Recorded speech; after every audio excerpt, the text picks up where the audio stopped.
درود بی پایان به ایران، درود بی پایان به همه شما دوستان عزیزی که بیننده این برنامه هستین. در خدمتتون هستم با 37مین گزارش آپوزیتی. امروز 26 آبان، روز شنبه 26 آبان 16 نوامبر 2024 هست و اخبار ایران و آمریکا بیشتر رو با هم پی میگیریم. خب مهمترین خبری که در این 3-4 روز گذشته منتشر شد خبر به اصطلاح خودکشی یا به نظر من قتل حکومتی کیانوش سنجری عزیز بود.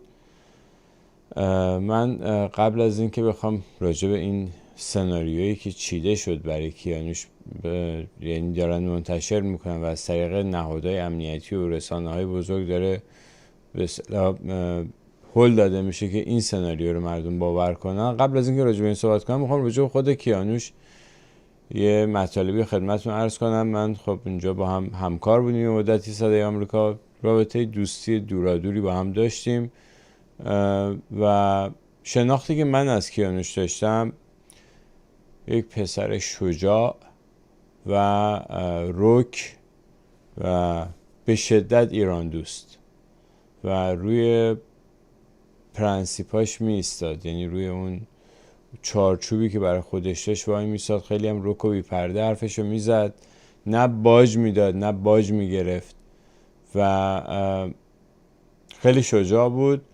و در موقعی که صدای آمریکا بودیم خب سانسورشویی داشتیم تو صدای آمریکا، میتونم بگم یکی از معدود آدمایی بود که در برابر سانسورشویی می ایستاد و خب در نهایت ما صدای آمریکا به نوعی اخراج شد، کنار گذاشته شد. با این فعالین فاندی و باندی هم کنار نمی اومد، هیچ وقت باشون همکاری نکرد، واقعا در هیچ ساعتی کنار نیومد ظاهرا باشون، برای اینکه هستن خیلی از این نهادها هستن اینجا که مثلا اینجور آدما مثل کیانوش رو زیر پروال خودشون میگیرن، بهشون پول میدن، کمک میکنن. ولی خب کیانوش به غیر از اون دوره کوتاه اولی که اومده بود با بنیاد برومند همکاری داشت، ولی بعد از اون دیگه من ندیدم که جای همکاری داشته. به هر حال خواستم فقط راجع به خود کیانوش بهتون میگم که آدم شجاعی بود و حدس من اینه که قبل از اینکه بیاد به آمریکا وزارت اطلاعات دستگیرش کرد. خب قبلا هم که خیلی دستگیر شده بود و مورد بازجویی قرار میگرفت و خب آدمی هم بود که روکرا صرفشو میزد. من احساس میکنم که اون بازجوها باهاش درگیری فیزیکی پیدا کردن و زیر اون بازجویی کیانوش رو به قتل رسوندن و وقتی که به قتل رسیده برای اینکه ماسمالی کنن این ماجرا رو اومدن تو اکانت توییترش و نوشتن که اون داستان اون توییتی که اگه تا فردا فلانی و فلانی آزاد نشن تا فردا، یعنی یه روز مهلت، و من خودم مثلا خودکشی میکنم.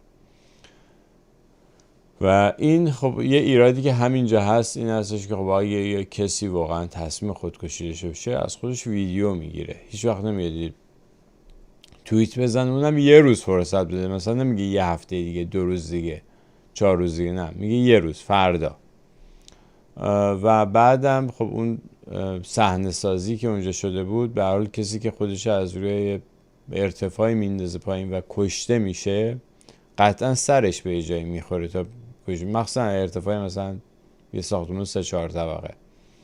اگه قرار بشه کسی از افتادن پایین از یه ارتفاع 10 متری جونش از دست بده، یعنی سرش به جایی میخوره و سرم که به جایی بخوره خون زیادی ریخته میشه که در این صحنه سازی ما هیچ خونی ندیدیم و این نشون میده که در حقیقت یک جسم بیجان، یک جنازه رو انداختن پایین، یک جسد رو انداختن پایین. متاسفانه خیلی واقعا متاسفم، عمیقا ناراحتم از این اتفاقی که برای کیانوش افتاد. حیف شد واقعا، خیلی خیلی حیف شد کیانوش.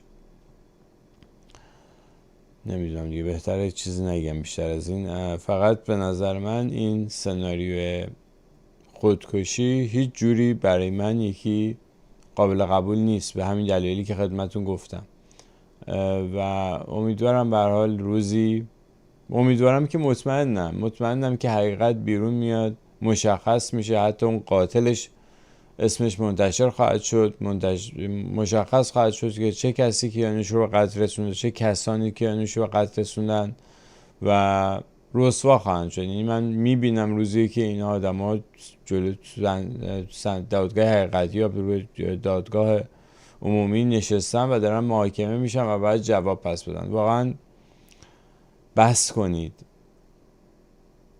ایادی وزارت اطلاعات و اطلاعات سپاه و اینایی که دارین مردم رو اینجوری آزار میدین. یعنی شما وایسادین جوانان ایران رو، انسانهای بزرگ و پاکی رو مثل کیانوش اینجوری میکشین. برای چی؟ برای اینکه جمهوری اسلامی نگه دارین، برای اینکه اینا بیشتر منابع طبیعی ایران رو به باد بدن، برای اینکه اینا بیشتر محیط زیست ایران رو ویران بکنن، صدمه بزن به تک تک شهروندان ایران. خاک بر سرتون واقعا. یعنی شماها خائن هستین، بدونش برو برگردی. شما یه مش آدم مفلوک خائن هستین که تن به یه همچین جنایت‌های میدین برای 2000 پولی که جلوتون میندازن و یه همچین کارهایی میکنین. چه اون حالا الان یه اتفاق دیگه هم که افتاده، در ضمن سری توییت هم راجع به کیانوش شد. میگم نمیخوام زیاد بپردازم به کسانی که توییت میکنن، حرفایی که زده میشه راجعش و رفتارهایی که قبلا با کیانوش شد نمیپردازم. فقط بگم که یک جوان شجاع، رک، ایران دوست رو از دست دادیم هممون. کسی که واقعا مفید میتونست باشه در آینده ایران. حیف شد کیانوش رو از دست دادیم. و الان حالا اتفاق بعدی که افتادیم، بچهای اکباتان رو بهشون حکم اعدام دادن. 6 نفر رو بهشون حکم اعدام دادن. ببینید این بچه‌ها در اون بحبوحای داستان مهسا امینی، اون خیزش مهسا امینی، خیلی نقش مهمی داشتن. یعنی اکباتان یکی از جایی بود که امید میداد، انگیزه میداد، روحیه میداد به بقیه ایران، به کل ایران داشت روحیه میداد.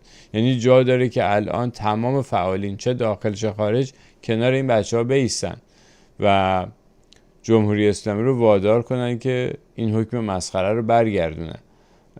خیلی بی‌معنی هستش که این حکم اعدامی که دادن بی‌پایه است. مطمئن باشین هیچ سند و مدرکی در دست نیست و واقعا اگر مردم وارد عمل بشن، این وقتی مردم وارد عمل بشن و صدای این بچه‌ها بشن، مطمئن باشین جمهوری اسلامی جرأت این کار رو نمیکنه. حتی میخوام بگم که الان ما داریم تجمعات اعتراضی، کارگران جای مختلف، کارگران پتروشیمی ها، پرستاران، معلمین، بازنشستا، همه شما وظیفه دارین که صدای این بچهای اکباتان هم باشید. یعنی یه تصویری از این بچهای اکباتان ببرین به خودتون. همونجور که داره به شما ظلم میشه، به اینا هم داره بدتر ظلم میشه و وقتی ما بتونیم صدای همدیگه باشیم، اون موقع مطمئن باشین هممون به حقمون میرسیم. امیدوارم که صدای من به گوش پرستاران، کارگران، کارمندان، تمام کسانی که اعتراضات صنفی میکنن، این صدا رو به گوششون برسونین که کنار این بچهای اکباتان هم بایستن و نذارن که جمهوری اسلامی به این راحتی این بچه‌ها رو هم تباه بکنه. اینا سرمایه های ایران هستن. امیدوارم صدا هم به گوششون برسه. و اما بریم به سراغ اخبار این هفته. یک بار دیگه اظهار تأسف میکنم از دست دادن کیانوش سنجری گرامی و امیدوارم که واقعا یه تلنگری باشه برای همه ما که به خودمون بیایم، کنار همدیگه بایستیم، پشت همدیگه بایستیم و اجازه ندیم جمهوری اسلامی ما رو به هم بدبین بکنه و انقدر راحت بتونه قربانی بگیره از ما. اما اخبار این چند روز گذشته، یکی از اخبار مورد توجه این بود که ترامپ رفت در آمریکا، منظورمه ترامپ رفت به کاخ سفید طبق یک سنت و رسم و سیستمی که هستش که مثلا رئیس جمهور منتخب میره با رئیس جمهوری که فعلا هنوز توی کاخ سفید هست دیدار میکنه برای اینکه آماده بشن که چجوری دولت رو منتقل بکنن. این عکس خیلی عکس مورد توجهی بود، عکس که ترامپ داره با بایدن خوشوبش میکنه و خیلی ها گفتن که بایدن تو تیم ترامپه و اون طرف هم خانم هیلاری کلینتون و کاملا هریس مغموم نشستن روی صندلی. این عکس هم خیلی دست به دست شد توی توییتر. و اما خبر بعدی که خیلی مورد توجه قرار گرفت خبری بود که ایلان ماسک در یک کنسرت مالارگو حضور داشت و اونجا اون مجری اون کنسرت گفتش که جورج سوروس دست راستی ها ایلان ماسک است و این پایین هم مقایسه کردن ثروت ایلان ماسک 320 میلیارد دلار هست با ثروت جورج سوروس. من اینجا خدمتتون میگم که ببینید جورج سوروس کاری آنچنانی نیست. جورج سوروس ممکنه یه میلیاردریه که اسمش رو سر زبون انداختن، اون جلو گذاشتنش برای اینکه بگن این داره مثلا دولت درسایی یا دیپ استیت رو میچرخونه، در صورتی که اینجوری نیست. دیپ استیت و خانواده راثشایلد، جی پی مورگان، خانواده جی پی مورگان، خانواده راکفلر که اینا 100 برابر ایلان ماسک ثروت دارن، شاید صدها برابر ایلان ماسک ثروت دارن، ثروت افسانه‌ای عجیب غریبی دارن و اینها اصلا دارن میچرخونن زیر اسم سری کمپانی هستن مثل بلک راک و ونگارد، زیر اسم اون کمپانی‌ها قایم میشن و زیر اسم بانک‌های بزرگ مثل چیس منهتن و بانک‌های دیگه قایم شدن و اونها دارن این کارها رو میکنن. جورج سوروس در اون حد و اندازه نیستش که اون مثلا برنامه‌ریزی بکنه برای این شبکه بزرگ و وسیع دولت درسایی که بین سیاستمداران فاسد آمریکا و بقیه دنیا وجود داره، آمریکا، اروپا و کانادا، که همشون تحت تاثیر آمریکا هستن. یعنی کانادا و اروپا هم سیاستمدارانش قطعا تحت تاثیر آمریکا هستن. برای همین الان انتخاب ترامپ داستان عوض کرده. یه خورده میبینیم که داره همین الان هنوز توی کاخ سفید نرفته اتفاقایی داره میفته. و یکی دیگه از خبرهایی که خیلی سر و صدا کرد تو این 2 روز گذشته خبر دیدار ایلان ماسک با نمایندگان جمهوری اسلامی بود که این خبر رو یک خبرنگار که خوشنام نیست منتشر کرد، خانم فرناز فصیحی. ایشون در بین ایرانیان که اصلا خوشنام نیست، در بین غیر ایرانیان هم زیاد خبرنگار خوشنام نیست. خبرنگار نیویورک تایمز هست ایشون و ایشون حالا منبعش کجا بوده دقیقا مشخص نشد، ولی ایشون گفتن که ایلان ماسک با سفیر سازمان ملل جمهوری اسلامی در نیویورک دیدار داشته. هیچ منبع رسمی من ندیدم این خبر رو تایید کرده باشه و خیلی از منابع دیگه اومدن گفتن که این یه جور شایعه سازیه بر علیه دولت ترامپ و هیچ وقت همچین دیداری نشد. خود ایلان ماسک هم هیچ انعکاسی از اگر همچین دیداری بوده هیچ مطلبی راجبش صحبت نکرد، نه توییت زد، حتی این یک توییت هم راجبش نزد. به هر حال اگه چنین دیداری شده بود از چشم این همه خبرگزاری و بنگاه خبری به نظر من پنهان نمیمون. بعید میدونم که این خبر صحت داشته باشه. به هر حال من خواستم فقط بگم که چه صحبتایی میشه راجع به این خبر و این خبر منتشر شد. خیلی اولش همه رو تحت تاثیر قرار داد ولی بعد شک‌ها و تردیدها شروع شد که آیا واقعا همچین دیداری شد یا نه. خبر بعدی خبر نخستین عقب نشینی جمهوری اسلامی در برابر ترامپ هست. خب یادتونه بعد از اینکه قاسم سلیمانی به بهشت فرستاده شد توسط ترامپ و خودش اعلام کرد که این کاری کرده، بلافاصله اومدن گفتن انتقام سخت میگیریم، ما خود ترامپ رو ترور میکنیم. از این شاخشونه ها میکشیدن. از خود خامنه‌ای تو در سایت خود خامنه‌ای اومدن گذاشتن یه ویدیویی درست کردن که ترامپ رو میریم میکشیم و جاهای مختلف. در بین این بسیجیان دو عالم خیلی شایع شد این موضوع که ترامپ رو میکشیم، مثلا انتقام میگیریم. حالا الان اومدن میگن نه آقا ما به صورت قانونی دنبال میکنیم این ماجرا رو. بچهای خوبی شدن یه دفعه و گفتم به صورت قانونی دنبال میکنیم و این به نظر من نخستین عقب نشینی جمهوری اسلامی در برابر ترامپ بود به طور مشخص و دیگه این دفعه نخواستن برن توی اون مسیری که خودتون 4 سال قبل زمانی که ترامپ 8 سال قبل زمانی که ترامپ رئیس جمهور شد خیلی اول امیدوار بودن که ترامپ کنار میره و نمیتونه کارهاشو انجام بده. خب پله پله کارهاشو انجام داد و فشار زیادی روی جمهوری اسلامی گذاشت الان هم میگن که قراره که اون فشارها برگرده.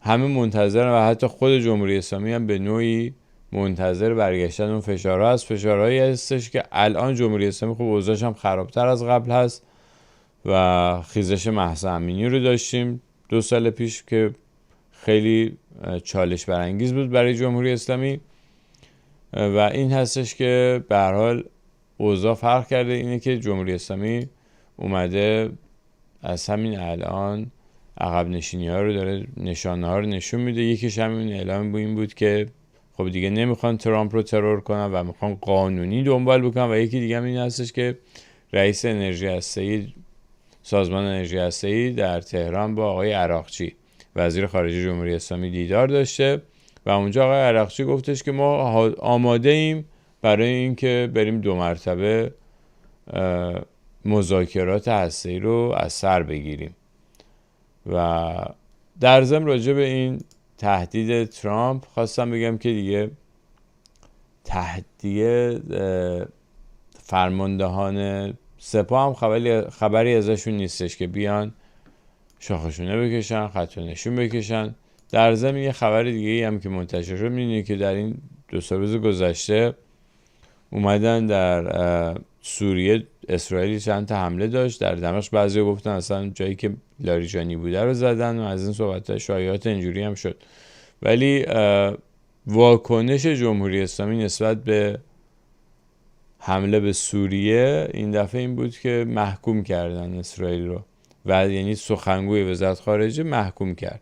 هیچ کدوم دیگه از مقامات برجسته جمهوری اسلامی هیچ واکنشی نشون ندادن. فرماندهان سپاه هم معلوم نیست الان کجا هستن که بیان واکنش نشون بدن. به هر حال مطمئنا هر باری که به سوریه حمله میشه تا الان اینجوری بوده، یه چند تا از این مستشارهای سپاه هم اونجا کشته میشدن.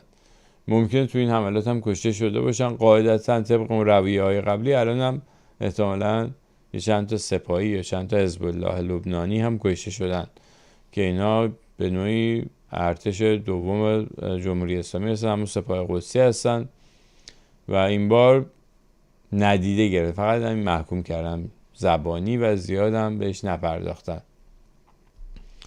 اینها میشه گفتش که دیگه حتی این خامنه‌ای نمیاد دیگه اظهار نظری بکنه در این زمینه و کلا خامنه‌ای زیاد اظهار نظر سیاسی هم نمیکنه راجع به این مذاکرات هسته‌ای. هم خب خامنه‌ای قبلا میاد میگه من خوشبین نیستم و نه بعد منم قاین‌سازی ادامه بدیم، ما احتیاج داریم اینقدر یه چند تا عبارت قلمبه سلمبه‌ای مثلا علمی رو میگفتم 19000 سو مثلا ما احتیاج داریم به الان دیگه صحبتی نمیکنه، اصلا اظهار نظری هم در زمینه مسائل هسته‌ای نمیکنه و خامنه‌ای هم خب شایعاتی هم هست راجع به اینکه گفته که بعد من مثلا ممکنه کشته بشم یا بمیرم و بعد مشخص بشه رهبر بعدی. من خودم فکر نمی کنم که ما رهبری بعد از خامنه‌ای داشته باشیم. من فکر می کنم که نهایتاً اگر جمهوری اسلامی بعد از مرگ خامنه‌ای قرار باشه جمهوری اسلامی در کار باشه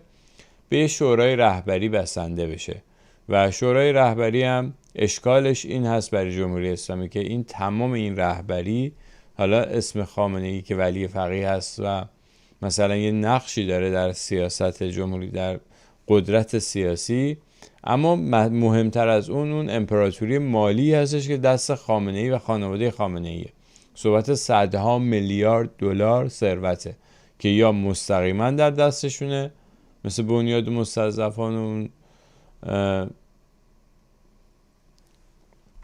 یه تجارت خونه بزرگ دیگه دارن بنیاد نمیدونم چیه امام مثل اینجور جاها و بقیه جاهایی که سهم دارن توش و میتونن در عزل و نصب مدیرانش تاثیرگذار باشن، نظر بدن. خیلی مهمه این مهمه و الان اگه قرار این رهبری بره توی شورا اینجا اختلافات مالی پیش میاد، اختلافات مالی شدیدی هم پیش میاد که بعید میدونم که این کسانی که الان سر کار هستن و در قدرت هستن بتونن با هم کنار بیان و یه فرمولی پیدا بکنن که بتونن این مسئله رو حل و فصل بکنن، قطعاً به درگیری و حذف فیزیکی منجر خواهد شد و این یک به هم ریختگی و یک هرج و مرج در نظام سیاسی به وجود میاره که جمهوری اسلامی در شرایطی نیستش بتونه همچین هرج و مرج رو تحمل بکنه و این میتونه برابر بشه با سقوط جمهوری اسلامی. حالا اینجا صحبت میشه از دوران گذار. به نظر من دوران گذار قبل از اینکه ما راجع به اینکه بعد از جمهوری اسلامی چه اتفاقی میفته، بعد راجع به خود پایین آوردن جمهوری اسلامی هم صحبت بشه که مردم درش دخالت داشته باشن، چون اگر بدون دخالت مردم جمهوری اسلامی سقوط بکنه، قدرت‌های دیگه میان حزب و نصب‌های انجام میدن که زیاد به نفع مردم میتونه تمام نشه. مهم این هستش که مردم حضور داشته باشن و به اندازه کافی هم دلیل دارن مردم. الان جمهوری اسلامی هم واقعا لق و لوقه، داره لق میزنه یه جورایی به نظر من. و الان حضور مردم، حالا ما قبلا با سروان کرمی زند و شهرام سبزواری گرامی ما برنامه‌های زیادی داشتیم راجع به این که کجا باید بریم، چجوری باید بریم، چجوری میشه هزینه خیزش رو به صفر رسون که جمعیت بالاست. بارها کارشناسان نظامی مختلف چه با خود من برنامه داشتن، جاهای دیگه، تریبون‌های دیگه اینو اعلام کردن، نشون دادن که چجوری جمعیت، حالا ما اسما میگیم جمعیت میلیونی، ولی حتی جمعیت بالای 100,000 نفر هم غیر قابل سرکوب، نیروی سرکوب اصلا خودش نشون هم نخواهد داشت وقتی جمعیت بالای 100,000 نفر ظاهر بشه. از اون طرف هم نارضایتی در نیروهای نظامی هست و میتونه به سرنگونی جمهوری اسلامی با دخالت مردم منجر بشه. وقتی با دخالت مردم بشه، اون نیروهای نظامی مردمی تر میتونن عرصه پیدا کنن که بیان و نذارن که این امپراتوری مالی دو مرتبه از دست یه سری آدم فاسد بیفته دست یه سری آدم فاسد دیگه، به نوعی به خود مردم و اون مدیرانی که واقعا دارن اینجا رو میچرخونن. یعنی مثلا شما فرض کنید توی پتروشیمی‌های عریض و طویلی که در جنوب کشور هست، خب یه سری نیروی متخصص دارن کار میکنن، یه سری آدمی هستن که میدونن اینجا داره چجوری میچرخه یا چجوری میتونه بهتر حتی کار کنه اگه از شر این مدیران فاسدشون رها بشن. خب همینها باید اداره بکنن و همین کار، هم خود کارگران و کارمندانش سهم درستی ببرن، سهم عادلانه‌ای ببرن از این موضوع، از این درآمد این شرکت، همین که سهم درستی به کشور برسه و خزانه کشور برسه. به هر حال این برمیگرده به اراده و خودباوری ما. یعنی اول خودمون رو باور کنیم که ما لیاقتش رو داریم، ما میتونیم این کار انجام بدیم، خودمون رو باور کنیم و وارد عرصه بشیم و اراده کنیم که این کار انجام بدیم. خب دیگه بیشتر از این راجع به این موضوع صحبت نمی‌کنم، برمیگردیم به اخبار آمریکا و یکی دیگه از اخباری که خیلی سر و صدا کرد این روزها در فضای مجازی، در توییتر به طور مشخص یا اکس، انتخابایی که دونالد ترامپ داره میکنه. یکی از انتخابایی که خیلی بحث برانگیز بود انتخاب آقای مت گیتس بود به عنوان دادستان کل یا وزیر دادگستری و ایشون هم خیلی آدم روح و رو راستی هست، برای همین این خیلی ها رو ترسونده. از الان خیلی ها دارن میگن وای این چه انتخاب وحشتناکی که ترامپ کرده، از جمله آقای جان بولتون خیلی این طرف اون طرف ظاهر میشه و تو رسانه‌های مختلف.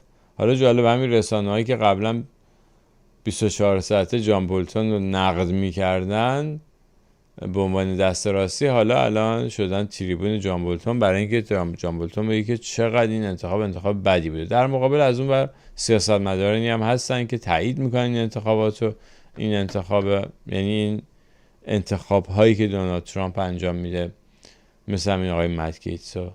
و اما خبر بعدی دیگه که خیلی خب تو برنامه گذاشتم من گفتم که کش پاتال قراره بشه رئیس CIA، ولی خب همون شب اعلام شد به صورت رسمی، خود ترامپ اعلام کرد که آقای جان راتکلیف ایشون شده به عنوان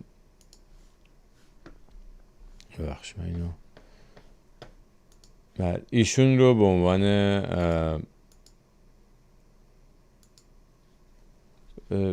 رئیس CIA انتخاب کردن که عکسش رو سمت چپ تصویر میبینید و کشبات ها الان صحبت این هستش که قرار بشه رئیس FBI.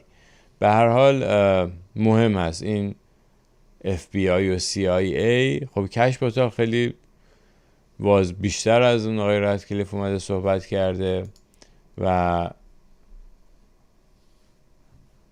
خلاصه خیلی مشخص هم گفته که میخواد چی کار کنه. گفته که میخواد به قول معروف بیاره این فایل های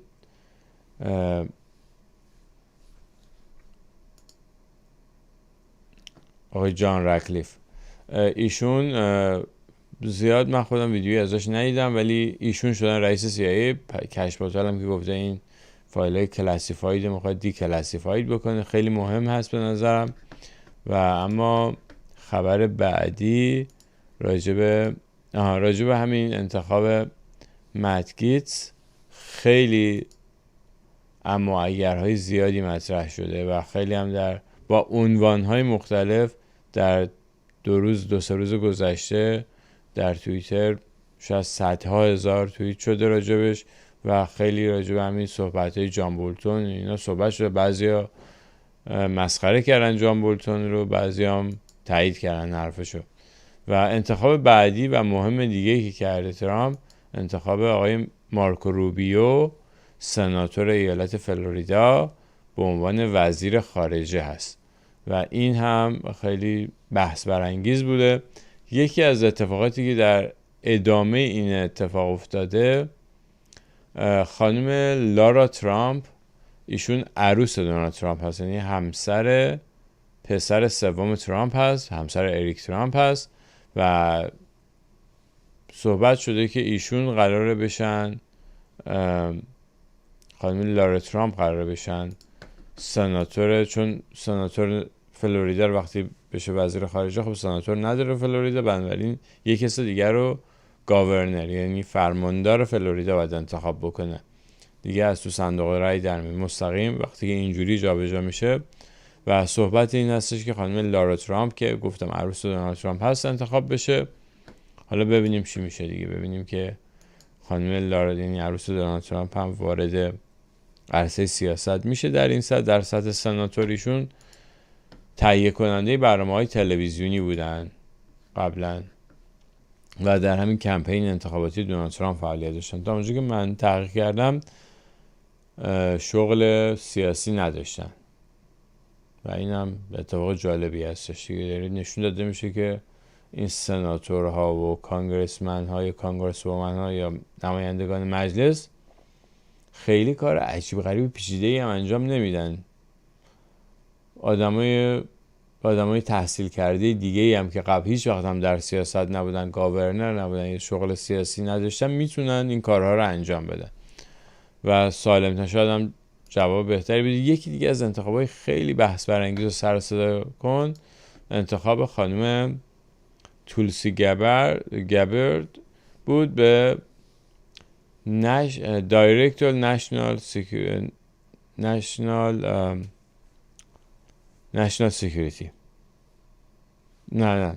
اینتلیجنس، ببخشید، دایرکتور نشنال اینتلیجنس. ایشون یعنی میشه وزیر امنیت داخلی، یعنی در حقیقت CIA و FBI به نوعی یه جورایی میفته زیر دست ایشون، یعنی شغلش خیلی شغل مهمی است و خیلی انتقاد شد راجع به این، گفتن که این نمیدونم دوست بشار اسد این آقای خانم گابرد و ایشون در ضمن یک نظامی هستن در ارتش آمریکا بودن. حالا ترامپ صداش میکنه کلونل تولسی گابرد که یعنی میشه سرهنگ. فیلمایی هم منتشر شد از ایشون وقتی داره تعلیمات نظامی میبینه یا تمرین های نظامی میکنه. این انتخاب هم انتخاب سر و صداداری بود و در ادامه این انتخاب یه شخصی هست به نام خانم الکساندریا کورتز، اوساریا کورتز یا AOC بهش میگن. ایشون اومد توی برنامه همین مثل که میبینین اومد گفت اصلا این افتضاح بوده. خب کلی انتقاد کرد از این خانم گابرد و بعد واکنش های جالبی شد در توییتر که من گفتم اینم چون ثبت تاریخ هست اینا رو هم ببینید شما که چه واکنش هایی به این گفته های خانم الکساندریا کورتز که یک نماینده دموکرات جوان هست از ایالت نیویورک، نماینده مجلس هست و خیلی هم رسانه ها دوستش دارن، خیلی هم این طرف اون طرف نشون داده میشه و این ویدیوهایی هستش که از ایشون منتشر شد، یعنی فیلمایی بود که یا تصاویر زیادی البته منتشر شد در مسخره کردن این اظهار نظر خانم کورتز و گفتم اینا رو ببینین. و اما یکی از آخرین انتخاب‌های ترامپ در این روزهای گذشته انتخاب خانم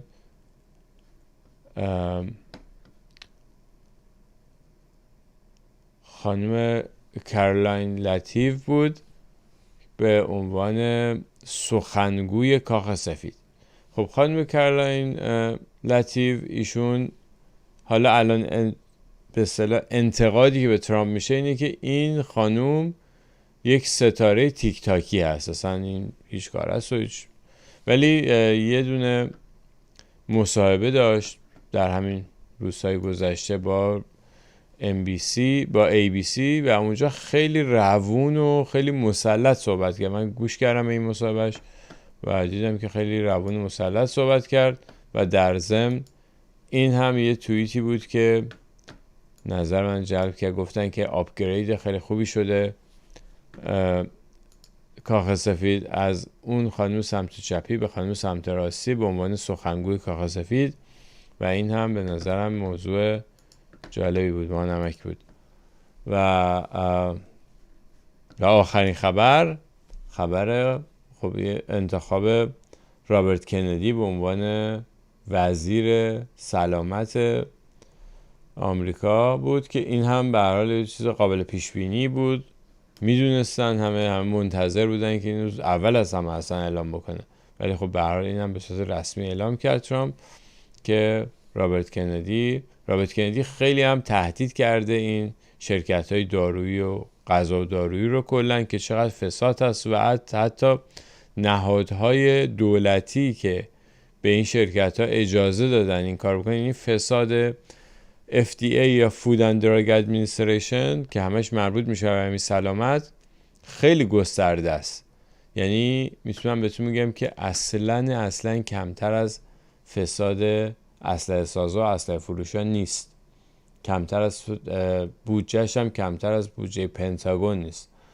این نهادهای مثل NIH و همین FDA و اینا خیلی بودجه های سنگینی دریافت میکنن و الان رابرت کندی هم میتونم بهتون میگم اولین سیاستمداری که رسما گفته که من اینجا فساد هستش و من میخوام برم دنبالشو بگیرم. چرا بقیه میترسن؟ به خاطر اینکه بقیه سناتورها و کانگرسمن‌ها و نماینده‌های مجلس اینو با پول همین کمپانی‌ها میرن توی این صندلی‌های قانونگذاری میشینن یا صندلی‌های مدیریت در دولت میشینن، برای همین جرئت نمی‌کنن که بگن اینجا فاسده، خودشون اول میرن زیر سوال.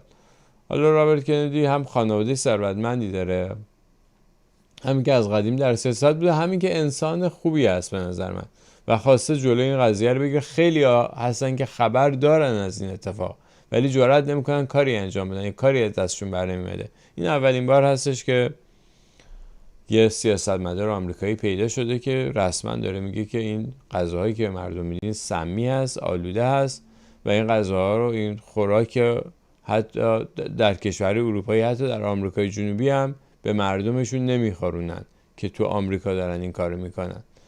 مثال بارزش همین کورن سیراپ هست، شکر مصنوعی که از ذرت میگیرن، چقدر این عامل بیماری‌های مختلف میشه در مردم. به خاطر همین است که بیشتر مردم آمریکا به بیماری قند دچار هستن و این یه مثل زنجیروار هست، یعنی وقتی کسانی که بیماری قند دارن باید یه سری داروها رو استفاده کنن که اون داروها حالا ساید افکت هایی داره که اونا خودش باعث میشه که بیماری های دیگه آدما پیدا بکنن و مثلا اینکه کلسترول بگیرن و این هم باز برمیگرده به کمپانی‌های داروسازی. کمپانی‌های داروسازی هم متعلق به همون شرکتان 2 مرتبه، یعنی یه جورایی دستی دستی مردم مریض میکنن و بعد مردم بعد این قرصا رو بخورن، بعد مردم میگن ما نداریم، پول نداریم بیمه بگیریم، نمیتونیم. پس خیلیا نمیتونن، میفته گردن دولت. 2 مرتبه دولت مجبور یه بودجه گنده‌تر. برای همینه که میگم بودجه این نهادهای سلامتی در آمریکا شاید از پنتاگون هم بیشتره طبق آخرین آمارهایی که داده شده. برای همین فساد گسترده اینجا هست. یعنی میخوام بگم که وقتی میخوام با اون دولتی در سایه برخورد بکنن، از همینجاست رد پول، دنبال پول باید بگیری تا برسی به این ماجرا. و خلاصه این بود کل اخبار امروز که من براتون آماده کردم و امیدوارم که مورد توجهتون قرار گرفته باشه. یه بار دیگه یادی میکنم از کیانوش سنجری گرامی. حیف شد واقعا ما کیانوش از دست دادیم. عمیقا متاسفم از دست دادن کیانوش سنجری و امیدوارم که دیگه ما شاهد چنین اتفاقاتی نباشیم. تا ایداری بعد، بدرود.